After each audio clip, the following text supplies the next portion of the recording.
Welcome everybody to Rev Up Your Leadership. We're going to talk today about how to engage employees and boost productivity.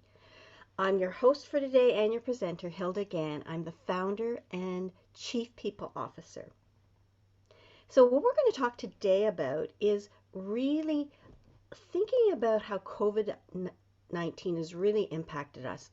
So I want to kind of share with you some of the statistics that I've been seeing and unpacking some of those predictions that people are having about what's going to happen in 2021. And then what does that mean to employee engagement? And thank you for people who sent in questions. And a lot of you seem to have questions about the remote workplace. So we'll talk today about what do you need to do to make sure you help improve employee engagement in the workplace. Third, I want to talk about how to rev up your leadership style, something that will help you move the bar in your ability to lead and connect with your staff. That leads us to how to best find yourself and use yourself through a concept called Fascination Advantage. I've spent some time in it in previous sessions, but I'm going to spend a little bit more today talking to you guys about Fascination Advantage. And lastly, we'll talk about how do you boost employee engagement with your staff by speaking the primary languages of Fascination Advantage. I think you'll find it fascinating. So let me tell you a little bit about myself. I know some of you are familiar with me, so you've heard this a few times. I am the founder and the president of People Bright Consulting. I founded it. It's a full service consulting firm. And one of my keys to building the company and connecting with people is a concept called Connect with Rev Up. And sharing with you a training session that looks at people management skills and how you as leaders can really accelerate your abilities to lead through the course that's offered. Lastly, I'll share that I'm passionate about healthy workplaces. My husband and I actually created a company called iTrans Consulting. It was an engineering firm. And we decided we wanted it to be special. People would be challenged in the work that they wanted to do, as well as having the opportunity to feel like there's a sense of camaraderie. And that vision that we had became a reality, and people felt that way. They felt that they were doing meaningful work, and they really felt like they felt a sense of belonging. And as a result of that, we were recognized by the best workplaces in Canada, top 10 twice. And that really became the catalyst for me to found People Bright Consulting and share the Rev Up concept with you, which I'll share later. And third, I want to just share with you that I started a podcast in August called Rev Up Your Potential. It's about entrepreneurs sharing their successes and struggles along the way. So if you like learning through the stories of others, you may want to check out Rev Up Your Potential. So I want to share some statistics with you because these are the predictions that people are having. How do employees rate their productivity during the pandemic? And this study by PwC indicated that 25% of people feel a decrease in their productivity. 40% feel no change. And surprisingly, 35% feel an increase in their productivity. I'm wondering how people feel about what's happening at that workplace. If you want to put in the chat line if you feel that there's an increase or a decrease. And then we'll do this poll. But go ahead and just put in the chat line, but we will start the poll, and if you've got time, write down if you feel productivity is about the same or it's less or more. This poll is asking you the question is, what do you feel are your employees' biggest challenges since COVID-19? And just go ahead and pick all that apply.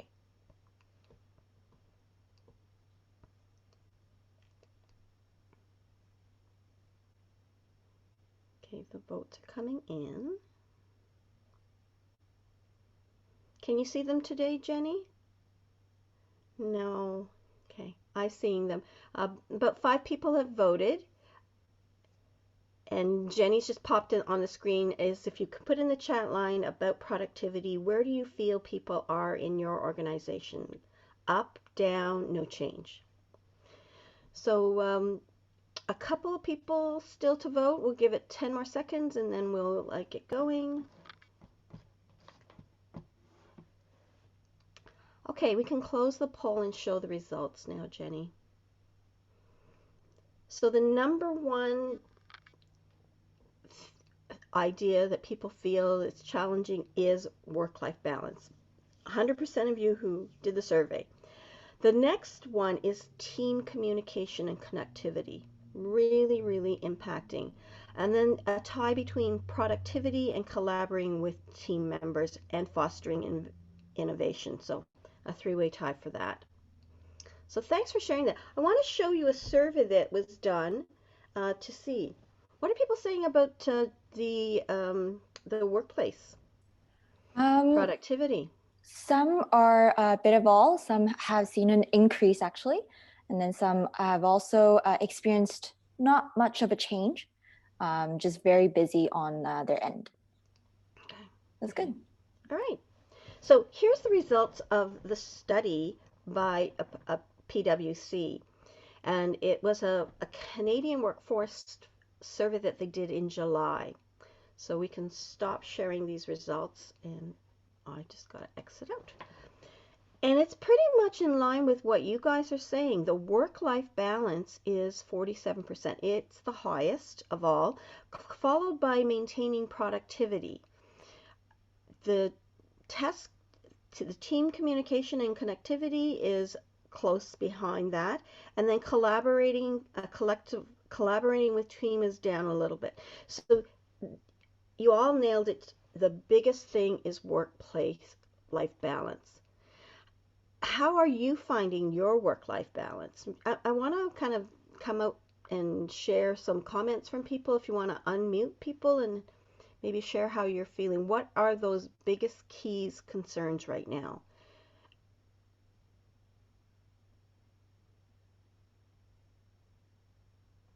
Hi, Hilda. This is Hi. Gina speaking here. I am from People to Go, and we are a placement agency.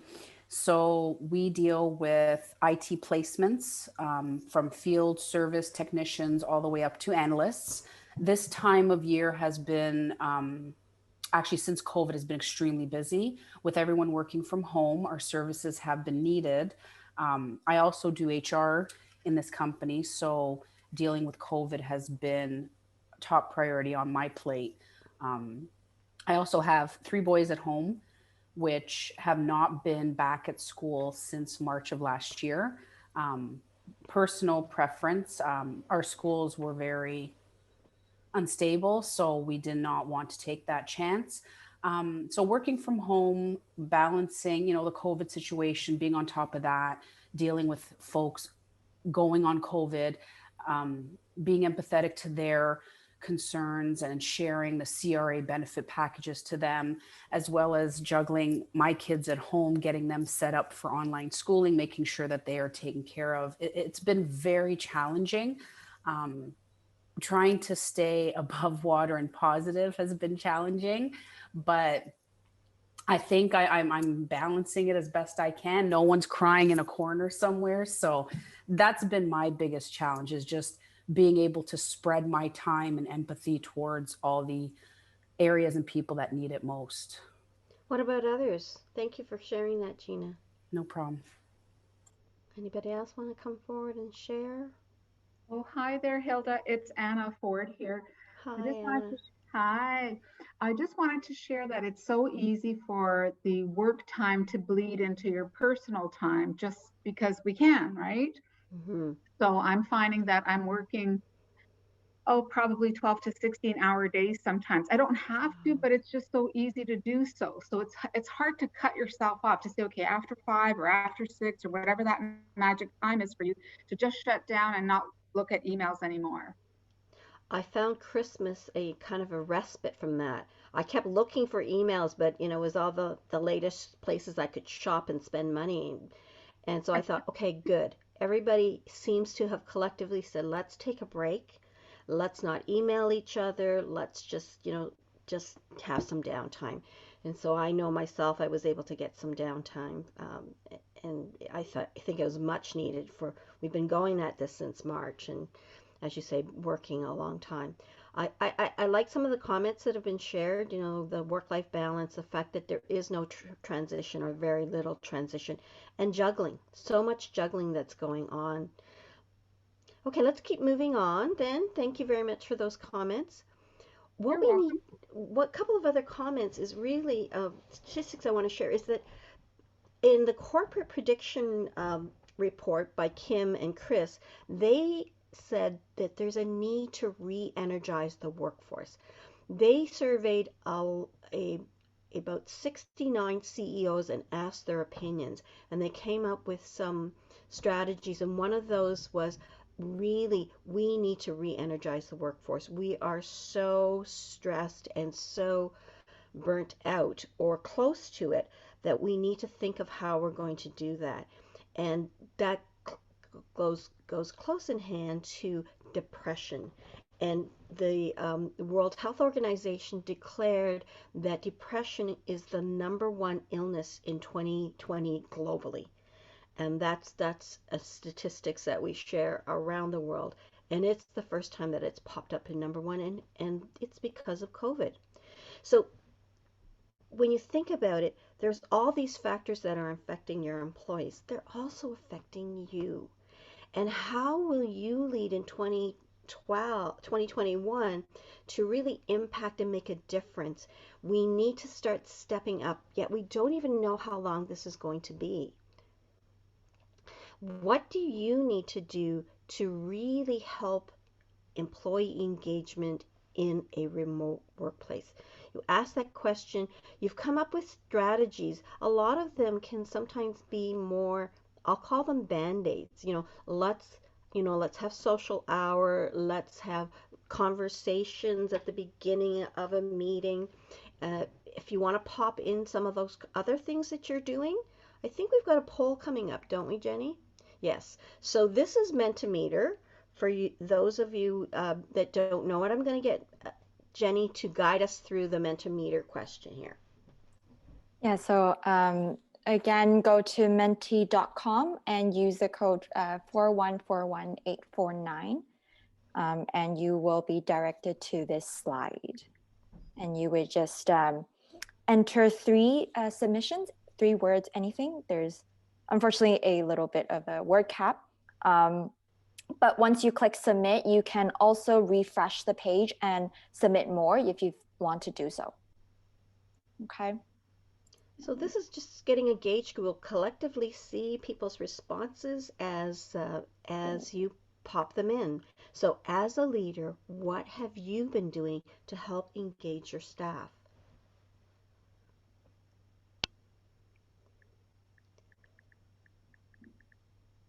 I think it's so easy to get caught up in our day and do what we have to do and do the projects we have to do.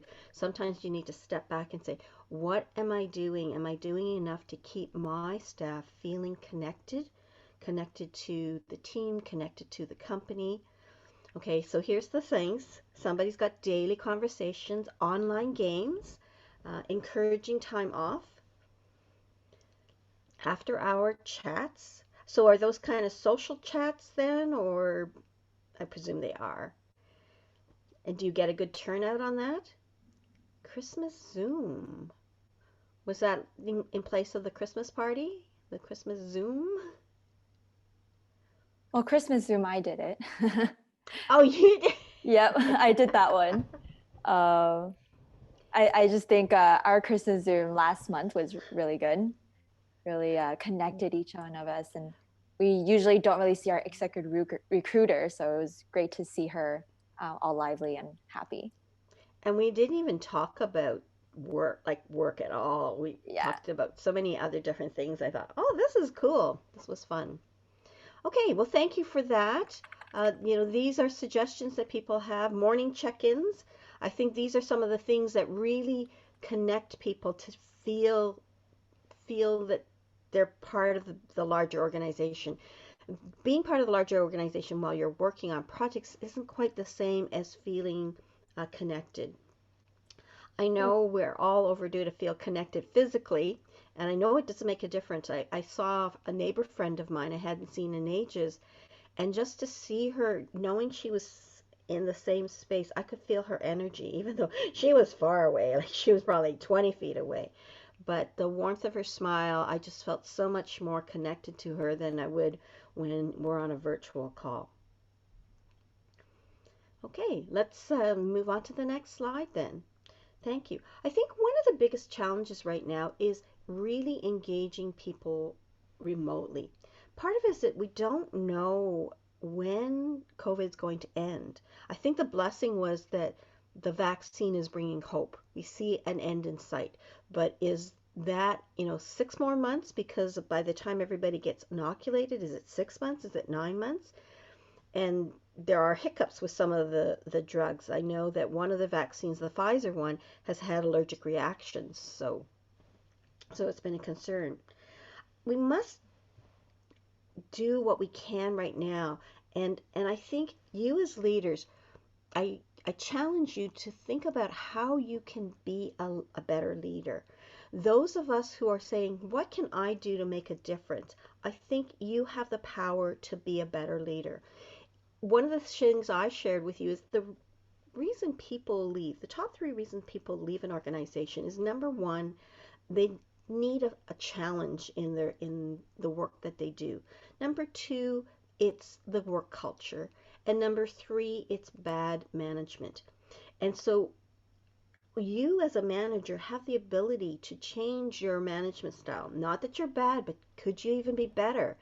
You have the opportunity to make the culture different, and you also have the opportunity to give that person meaningful work. I won't call it challenging because sometimes that means it's too overwhelming and you feel like it's too much.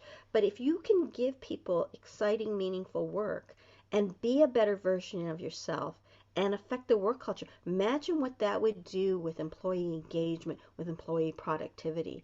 The things that we identified earlier were kind of one-off things, but you almost need to make some kind of systemic change, some organizational change to make a difference. So I'm challenging you to think about how you can be a better version of yourself. And there's 3 steps I want to share with you. Is number 1, you can rev up your leadership style. You can take it to the next level. Think about it. If you could do 2 things to make yourself a better manager, what might that be? What might that be? Is it, playing nicer in the sandbox? Is it relaxing when you get really upset and then just calming down? Is it spending a few more minutes getting to know people? Second of all, it's being the best version of yourself through a concept called Fascination Advantage. And I'll get into that a little bit later. But of all the tools that I've looked at, and we're talking Myers-Briggs and Strong and Gallup and DISC, the Fascination Advantage tool I found to be the most gratifying to me as a recipient of understanding what that assessment means. And the last thing I want to share is, if you wanted to make a change, it's really building a trusting relationship with your staff. Because when they trust you, then they give you the benefit of a doubt. I'll give you one example. During 2008, 2009, that was the time of the financial downturn. And we didn't have one of our better years. And as a result of that year, we actually were not going to be able to give much of a bonus. So we thought, what can we do? We just, people are going to be really unhappy. We decided we would communicate with people, sending emails, having a staff meeting, and telling them why we were not going to be able to have a bonus that they were accustomed to. When we shared the letters with the staff, they actually were pleased with the bonus that they got because we had given them something and they had an expectation that was lower than what they received. And I think two things. Number one, we communicated effectively. And number two, they trusted us. They trusted we were doing the best we could, and to give them as much as we could. So I think learning to build a long lasting, trusting relationship will go a long way. And you have that power. You have the power to get to know your staff better and to feel connected to them. So I want to talk about how you rev up your leadership, because those episodic things you do will have an impact, but think of something more long term. And I'm going to talk today in a little bit more depth with rev up your leadership, rev up yourself. Rev up stands for 5 principles that make up the word rev up, and they're based on the success my husband and I had creating iTrans and creating a workplace where people felt they had meaningful work and people felt that they were connected to each other. It's a concept even at a managerial level. Instead of an us versus them, it was a we as a team, we as comrades of each other. And rev up stands for respect. Treat people the way they want to be treated, with respect, and that will help build trust. The second thing is equality. Treat everybody as important. We talk about equality, and if you treat people like their roles are really important, they'll have a sense of pride in what they do, and they'll open up and become more honest, and this again will build that trusting relationship. The third thing is show you care. And that concept, V, is valued. When you take the time to learn a little bit about somebody and that you use that in your conversation and you really care about them, if they're living home by themselves, or in Gina's case, really trying to balance all that stuff, you'll do a second thought when you hear that she's having a tough day, and you say, so how's it going at home? And that just might be the stress reliever, and that might be the thing that tells her that you care. So value and show value and recognition and worth for your people. These 3 things in themselves will help to build trust. The next 2 things really help to build challenge and meaning in work. We all are unique, and Fascination really helps you understand how you're unique. When you look at a person and you look at their differences and see those as powerful strengths, and you tap into those strengths, it becomes they become more productive because you're getting them more meaningful work, and they're getting challenged and they're getting confidence because you value that. It's a kind of a perpetual cycle of uplifting people and giving them more meaningful work to be more productive.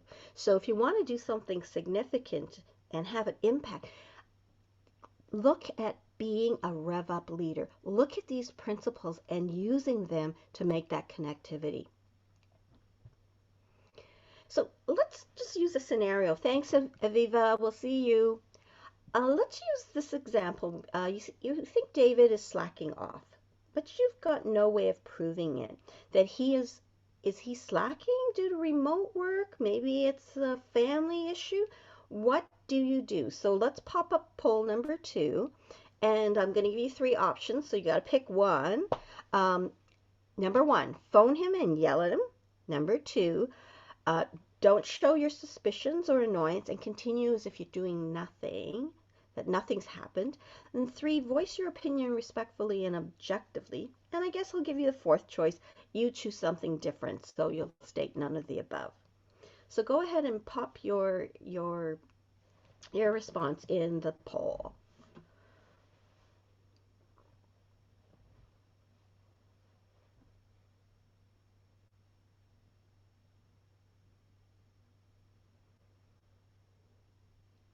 Okay, we'll just give it another 15 seconds.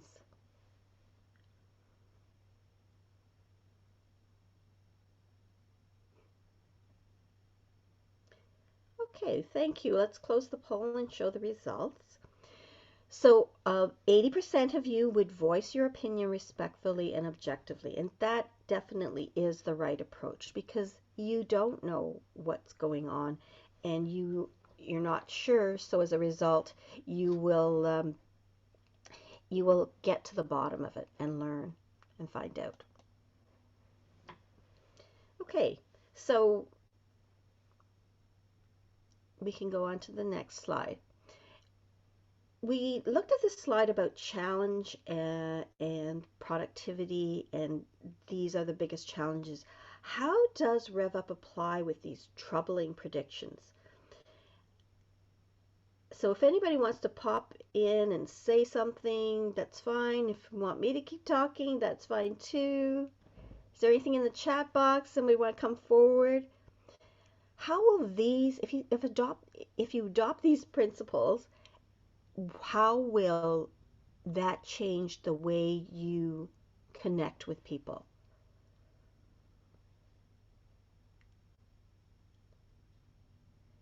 Clearly, the answer people gave was to stay neutral and state the facts in a very respectful way. And that will show him that you're not jumping to conclusions. And it will help build a relationship if you get to know what's happening and what the real reason is. Each of us have different scenarios, but if you talk to everybody, you get to learn what some of those scenarios are. I have a little cheat sheet. When people tell me things like their children, I'll go to their contact list and I'll write the children's name so that I can mention them later on, or because I sometimes don't remember those names. But, doing those kinds of little things really will make a difference. During Christmas, I used to actually send a holiday card, depending on the religious reasons people celebrate certain events during the year, and I would connect with them in a way that recognizes that something they did, some contribution they made to the organization, and it really made them feel good and made them feel connected. And sometimes in May, I'd actually see them still on the bulletin boards. And they said, it's just nice to know that you did that, and it's just a good reminder. So C was the right answer. Respect David, and respect that he may have a unique situation no one else has. Treat him with equality, and don't judge before you've heard his side of things. Now, I know sometimes people will say, well, you're playing favoritism for this person or that person. And my belief, and I share this with the people that I work with, is I'm a fair person. And my fairness is with the scenario. It's not with the individual. So if David had the situation, or Mary, or Tallulah, I would treat that situation the same way. And if you can repeat that over and over again, then people will hopefully understand that you don't play favorites. You look at a situation and you respond to a situation. So I want to talk to you today about fascination. How many people know about fascination? Is it a new concept to people? Jenny knows about it, of course, because she works with me. But I believe that fascination helps you find the best version of yourself. And the reason I like fascination is that Elaine knows. Elaine and I are actually the same. We're victors, which we'll explain later. The fascination tool is a science-based assessment of how the world sees you. Myers-Briggs is about how you see the world, but fascination is how the world sees you. And when you present yourself in your authentic languages that you would normally speak, then people see you as confident. You feel confident because you're talking your own languages. So when you use your highest and best use of your personality, you show up with confidence and capability.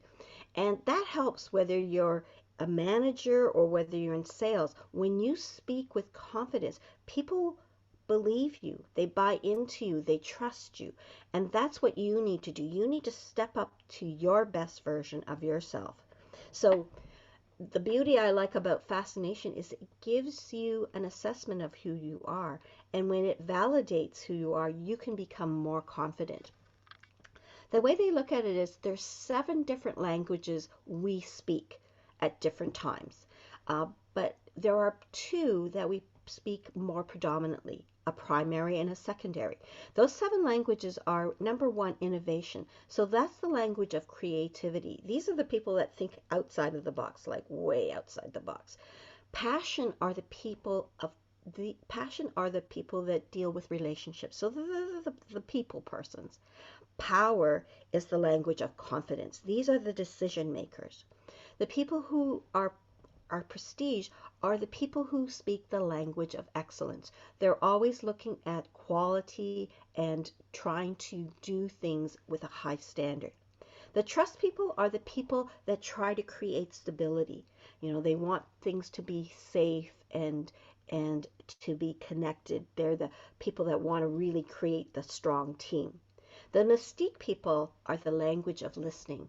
They're the ones that will gather data and they'll listen, and they're the ones that at the meeting will suddenly speak after 15 minutes. So the way I see it is we're all thinking alike except this one idea coming from Sam. But I think it's a good idea. Maybe we really need to examine it. So that's the beauty of the mystique people. They're really analytical and helping. And the last one is the alert people. These are the languages of details. When you want something done and rolled out to perfection, get the people who are alert. They'll make sure all the I's are dotted and the T's are crossed. And Jenny's kind of smiling because she's a bit of one of her languages is alert. So I trust her to make sure all our I's are dotted and our T's are crossed. So you have a primary and a secondary. So this is a matrix model. And what it creates is 49 different kind of what they call archetypes that you are. And I mentioned to you that both Elaine and I are the victor. And our primary language is the language of prestige. We both pride ourselves on creating quality and making improvements. Then our secondary language is the language of power, which is the language of decisions. And as a result of that, we all have 3 adjectives that describe our section. So for Elaine and I, we are respected, competitive, and results oriented. So these are that. The beauty of the report is that it identifies what your primary and secondary language is, gives you definitions of what that means, and then it also says things in a very positive way. So it looks at your strengths as in a positive way, and it looks at your weaknesses in a positive way. We call them dormant.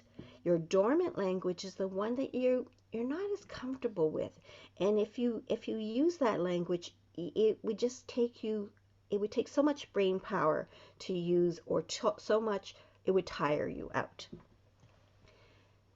So if you want to help people boost productivity using the concept of Fascination Advantage, I've had companies where teams actually all take the Fascination Advantage tool, and all of a sudden they understand each other's strengths. I'm doing a training session for a client soon, and I can see how, like, one person is the really steady person. Trust is so important in him, and he's the one that's going to give that team stability. Then another person is called the Maverick. He is very innovative, but he's very decisive. So he has these great ideas and he makes them happen. So it'll be interesting to see how the other members of that team identify, and then how that team gels. But if you have an understanding of fascination, what people are, you do understand their strengths, and you can really tap into their uniqueness and their advantages. The second thing is it enables more effective and personalized communications with people, which in turn really can help boost sales and profits. Remember how I said when you speak your languages, your primary and secondary, you speak with confidence, and people will understand you, and they'll really look up to you. So imagine if everybody could feel confident in the way they come across. No one of those languages is better than the other. Each one of them has a purpose, and each one of them can really help boost morale and boost a company. And when everybody starts to know who each other is, it can even do that more. And that would really help with your team and the work culture. So as I mentioned before, it really does help identify each team member's unique abilities and see how they complement. When we had our earlier meeting, well, pre-COVID, we found out, we did our assessments for everybody, and we understood the roles people play. Both Jenny and Diane, who's also on my team, are alert people, so they're very, very detailed. And sometimes they're so detailed, they want me to have the details before I even have my strategy in my brain. I'm just teasing. But that's the beauty of it. I rely on them to get the details out. They need me to figure out what we want to make happen, but I trust them to make it happen. So the combination of Rev Up and Fascination is a powerful, powerful combination. And I think this is the beauty. When I was creating Rev Up, I said, yes, people should respect each other, look at each other as equals, value them, but look at uniqueness and tap into that potential. And I said, so how am I going to help people understand what their uniqueness is?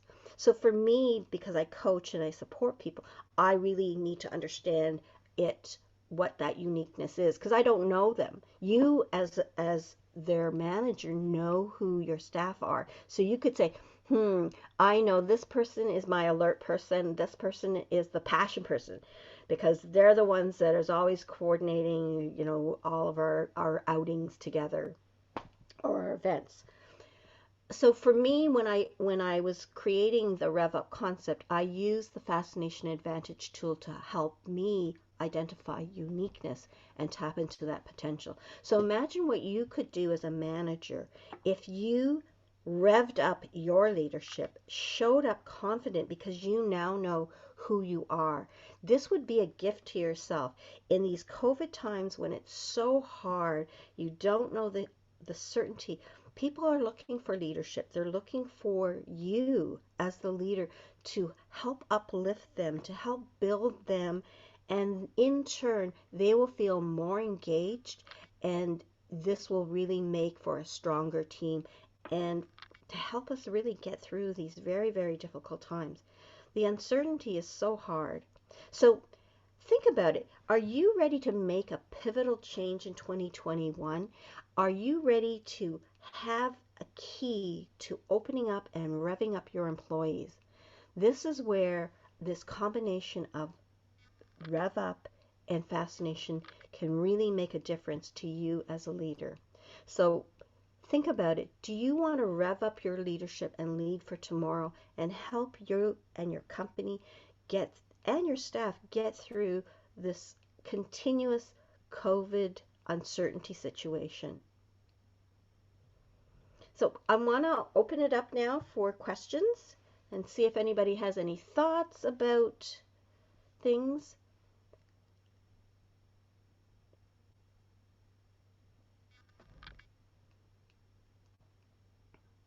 So is this a reprise of this slide? Yeah, it's just to have a summary for everyone. It's like these are the 3 steps that you were talking about. Thank you. Yeah, because I thought, did she go back? Right. So again, the 3 steps are: think about rev up your leadership style, be that best version of yourself through Fascination Advantage, and this will result in really building trust and long-lasting relationships, which will make a difference to the bottom line in terms of boosting sales, boosting productivity, boosting engagement, and really winning loyalty. And wouldn't it be a nicer place to work if everybody felt connected to each other? That camaraderie that we had at iTrans, that's what I know is possible through this concept of Rev Up. Okay, I wanted to share an opportunity to take advantage of a Rev Up and a Fascination Advantage tool. So I'm going to tell you about a special upcoming training that I have. And if you stay to the very end, there's a little gift that I want to give you. So on January 21st, I am starting a Connect with Rev Up program that will focus on how you can rev up your people management skills. It's a 4-week virtual program through Zoom, and it's 1.5 hours every Thursday for 4 weeks. It's going to help you lead with confidence, communicate effectively, and really build that strong foundation for success. So what is the program like? The first week will help you develop your inner strength. We're going to talk about the 5 principles of Rev Up and why they are the key to success, and how they can give you a more confident you to unravel your unique strengths. And this is where we will look at Fascination Advantage and you get to know who you are. The second week will focus on how you can use your new Fascination Advantage understanding of yourself and the Rev Up principles to really rev up your communications. We're really going to focus on how you can have more meaningful conversations that will help build that trust and connectivity with your team and with people outside of your team. The third week, we are going to rev up your game. We are going to apply the Fascination Advantage that you've learned about to tap into your own team's potential, to tap into how are they unique and how can I help them to really have more meaningful work that connects with their uniqueness. Then the last week, we're going to talk about difficult conversations. This is probably the hardest thing people have, is that they avoid difficult conversation. There was a study out of Utah a couple of years back where they analyzed why people procrastinate and people can't sleep at night, and they did a cost on it. And the cost was, it's $7,500 for a conversation you avoid because of the impact that has on the organization. $7,500. Can you imagine if we could all learn how to master those difficult conversations with confidence and deal with them sooner, the amount of money that we could save for our organization, and maybe the amount of sleep we could actually get, because we're not worried about not being able to sleep because we don't know what we're going to say to George or Abdul. So that's what the program has. We will talk about Fascination Advantage in much more detail, and I'll go through it and help you really understand your unique self. And as I said, the beauty I love about the Fascination is it's done in a positive language. It really uplifts you to read who you are. So what you get, again, the 4 90-minute sessions, we have coaching, so there's one at the beginning and one later on, so 2 45-minute coaches sessions, that personalized 16-page Fascination report. We will have a Rev Up Your Potential workbook that will help you kind of develop yourself and improve yourself over the course of those 4 weeks. And we'll have a support group that you can use ongoing afterwards. So why should you attend this?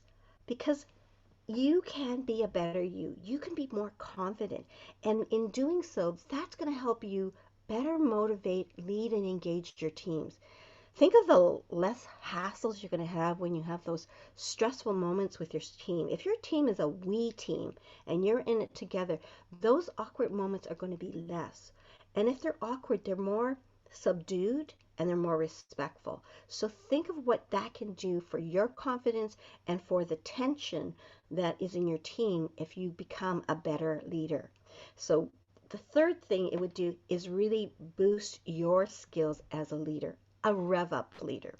So better relationships, better, more confident people managers, growing your business and helping the bottom line by increasing revenue and sales. In the Great Work Institute, which is where the best workplaces that we were recognized for, they show statistics of how companies that have and see people as their greatest asset actually do improve the bottom line. It just happens, and there's statistics to prove it. And those on Fortune 100, the top the top rated companies really do invest in their people to the tune of 2 times or 3 times sales and profits. These are the Fortune 500, but you can still do it no matter what your organization is. There's testimonials here. I'm not going to spend time reading them to you. I respect your time.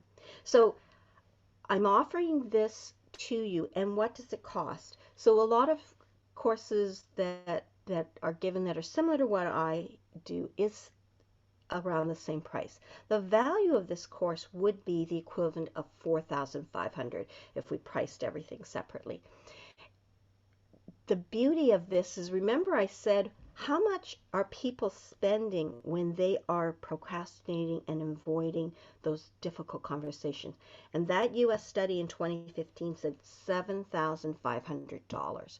So what the course that I'm offering you is actually going to cost $997. And I think that's a really good value when you think of what you could become, a more confident you, when you think about those conversations that are impacting on the cost of running the organization. $997 actually is a very reasonable price. So I said if you stay to the end, I'm going to show you a gift. So there's 2 pricing options. One, if you pay all at once, it's $897, and if you pay it two installments, it's half the price. But because you came today, because you listened, I'm going to give you an offer of an additional $75 off, and it's valid until tomorrow night at midnight.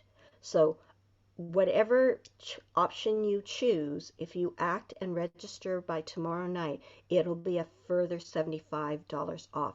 And you just have to use the REVUP 75 code. REVUP 75. I love using that word, rev up, because it really excites and ignites, but it has meaning. There are 5 principles that are so decent that will help others. So I hope that you will sign up today. I really feel this course can make a difference to you in your confidence, to you as a manager, and helping your business really take it to the next level. I know what we did at iTrans, and it just makes me feel so happy when I know that our company had a team of we people who really respected and trusted us. It doesn't come easy, it is work, but the fact that there is a recipe for success, and I really believe that I can help you build yourself and take yourself to the next level through the program. So I hope you'll register, and remember, Jenny just put it in the chat line, an additional $75 off if you sign up between now and midnight tomorrow, and using that code REVUP75.